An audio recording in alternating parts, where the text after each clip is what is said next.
प्रिय मित्रों, आज हम एक प्रश्न पर विचार करना चाहते हैं और प्रश्न है, उपवास क्या एक परंपरा है?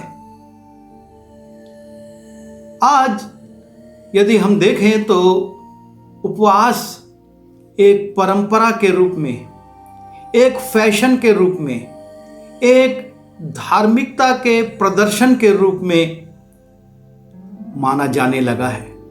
लोग बड़े गर्व से कहते हैं कि हम उपवास करते हैं, हमने इतने उपवास किए हैं, हम इतने बार, इतने हफ्ते उपवास करते हैं। पुराने जमाने में भी और वर्तमान में भी उपवास को लोग एक परंपरा बना लिए थे कि 40 दिन का उपवास रखना है, हर शुक्रवार को उपवास रखना है, या कोई और दिन ठहरा लिया, उस दिन हमको उपवास रखना है।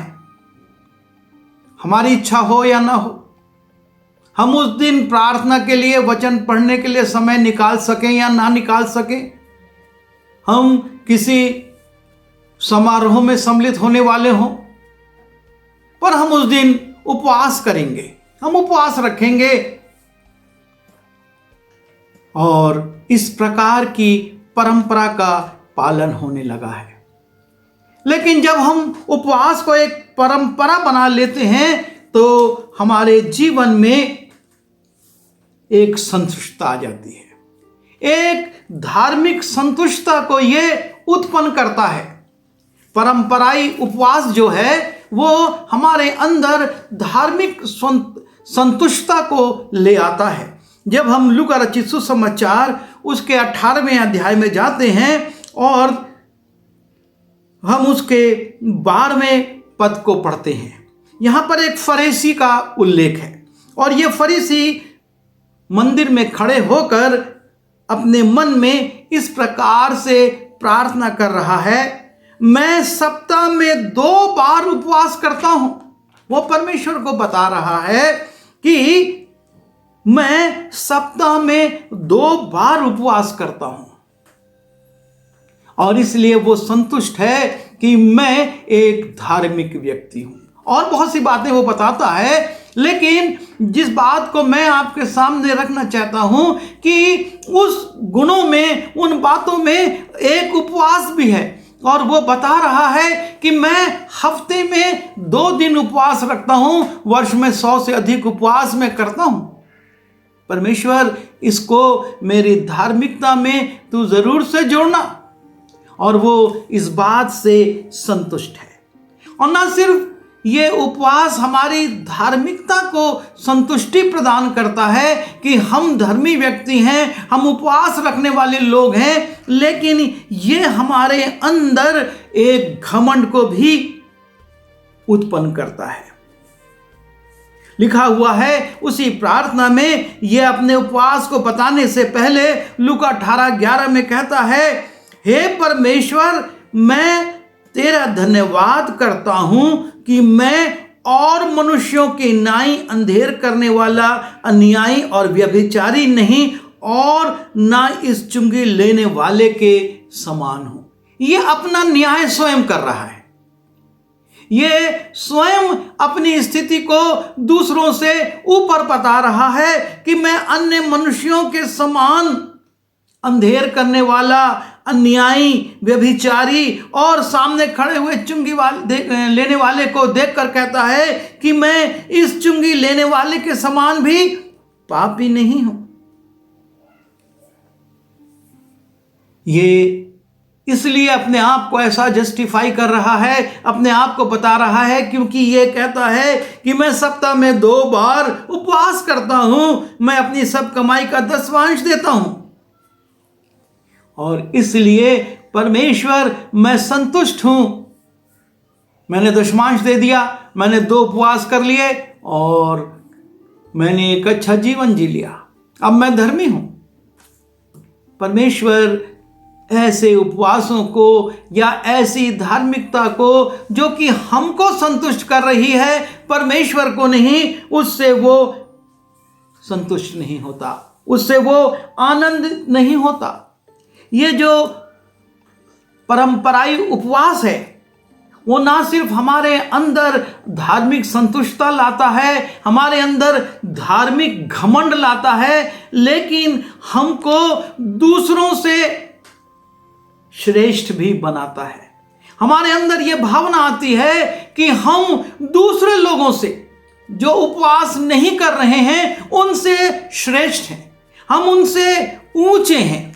जब हम मत्ती रचित सुसमाचार उसके 9वें अध्याय के 14वें पद में जाते हैं, वहां पर लिखा है, तब यूहन्ना के चेलों ने उसके पास आकर कहा, अर्थात यीशु मसीह के पास आकर वो कह रहे हैं, क्या कारण है कि हम और फरीसी इतना उपवास करते हैं पर तेरे चेले उपवास नहीं करते। हम यूहन्ना के चेले हैं, हमारे साथ ये जो फरीसी लोग हैं ये हैं, और हम बहुत उपवास करते हैं, बात बात पर हम उपवास करते हैं, लेकिन तेरे चेले जो हैं वो तो उपवास नहीं करते। हम उनसे तो कई गुना अच्छे हैं क्योंकि हम उपवास करते हैं, हमारे जीवन में उपवास है। ये फरीसी अच्छे हैं तेरे चेलों से क्योंकि ये उपवास करते हैं। क्या उपवास हमको दूसरों के से श्रेष्ठ बनाता है? यीशु मसीह के चेलों की वो तुलना कर रहे हैं कि ये हमसे कम दर्जे के हैं क्योंकि ये उपवास नहीं करते, और तब यीशु मसीह उनको समझाते हैं कि जब तक मैं उनके साथ हूं इनको उपवास की क्या आवश्यकता है। हमको सोचना होगा, ये जो उपवास हम करते हैं इससे हम कहीं धार्मिक रूप से संतुष्ट तो नहीं हो रहे हैं, कहीं ये हमारे अंदर धार्मिकता का घमंड तो नहीं ला रहा है, या हमारे अंदर ये दूसरों से हमको ऊंचा बताने की कोशिश तो नहीं कर रहा है।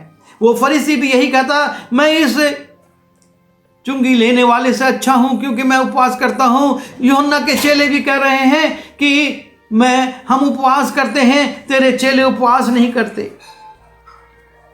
हमको इस बात पर विचार करना होगा, हम परंपराई उपवास में ना जाएं।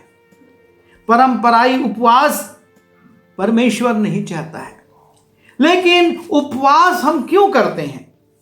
हम बहुत दिनों से इस पर विचार कर रहे हैं, हम उपवास क्यों कर रहे हैं? और उसका प्रमुख कारण यह है कि उपवास आपको और मुझको आत्मिक ऊर्जा प्रदान करता है, आत्मिक शक्ति प्रदान करता है, इसलिए हम उपवास करते हैं।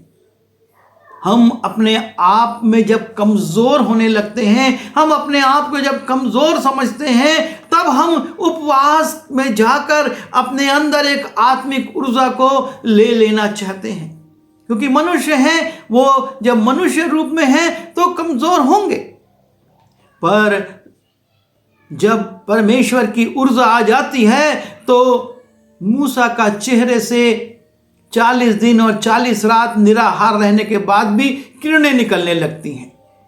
जब ऊर्जा आ जाती है तो एलिया 40 दिन और 40 रात पैदल चलकर होरेब पहाड़ तक पहुंच जाता है। जब आत्मिक ऊर्जा आ जाती है तो यीशु मसीह के समान हम शैतान का मुकाबला कर सकते हैं, परमेश्वर के वचन से उसको जवाब देकर उसको निरुत्तर कर सकते हैं, अपने सामने से भगा सकते हैं।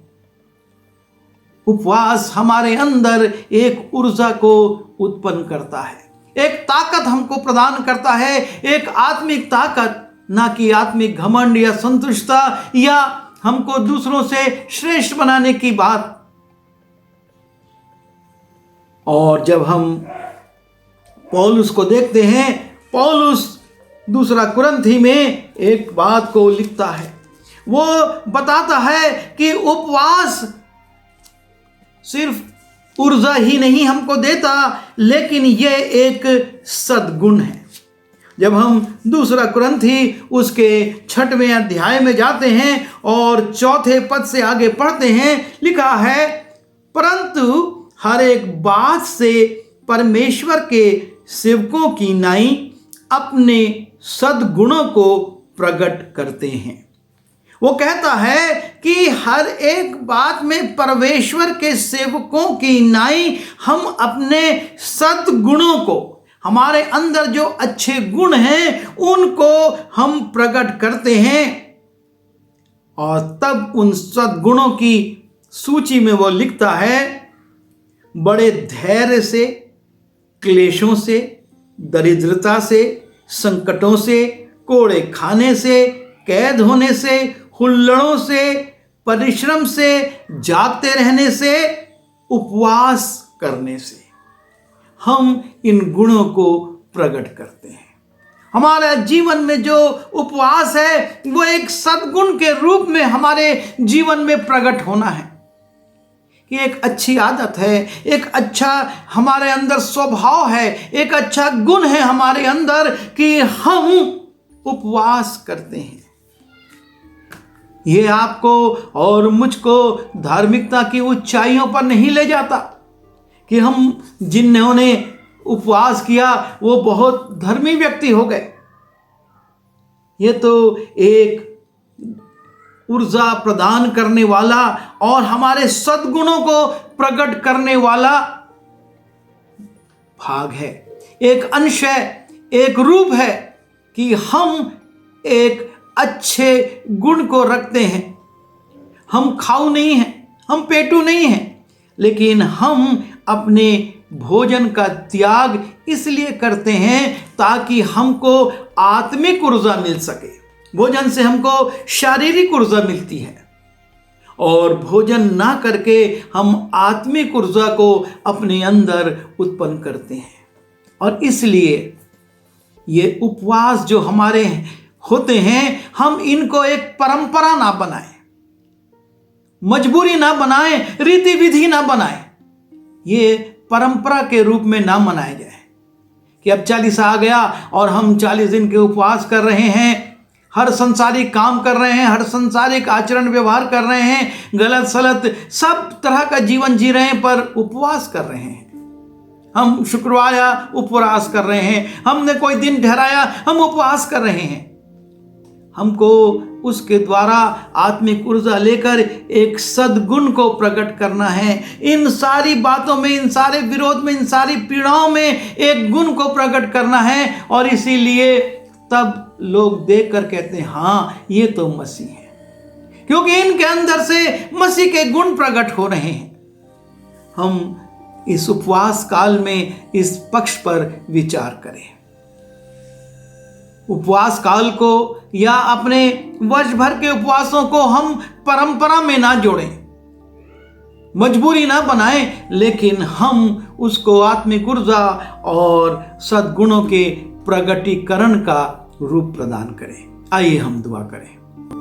प्रभु जी, हम आपके चरणों पर आते हैं, आपसे विनती करते हैं कि हम जबकि बहुत सारे उपवास करते हैं, कभी शुक्रवार का, कभी लैंडेस का, और कभी किसी और बात को मानकर, और कभी और किसी चीज़ के लिए, प्रभु हमारी सहायता करिए कि ये परंपरा ना बन जाए, लेकिन हम आत्मिक ऊर्जा को लें इसके द्वारा, और उन सद्गुणों को जिसको कि हमने दूसरा कुरिन्थी उसके 6वें अध्याय के 4 और 5वें पद में देखा है, वो सद्गुण हमारे अंदर से प्रकट हो सके। प्रभु हम सब की सहायता कीजिए, विनती यीशु के नाम से मांगते हैं, आमीन।